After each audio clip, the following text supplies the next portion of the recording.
প্রবাস মানে শুধু বৈদেশিক মুদ্রা নয়, প্রবাস মানে নিজের ছায়াকে বিসর্জন দিয়ে অন্যের ছায়ার নিচে দাঁড়িয়ে থাকা।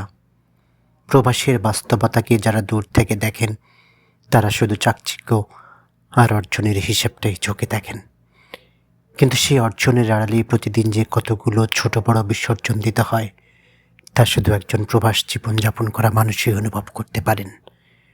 প্রবাসীর কষ্ট বুঝতে হলে প্রবাসী হওয়া লাগে। বাড়িতে বসে আমিও একসময় ভাবতাম প্রবাসে বুঝে শুধু টাকা আর সুখ শান্তি। এখন বুঝতেছি সেটা ছিল স্বপ্নের ফাঁদ।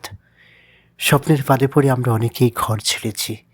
কেউ ছেড়েছে পরিবারের মুখে একটু হাসি ফোটাতে, কেউ চেয়েছে নিজের স্বপ্নগুলোকে পূর্ণতা দিতে।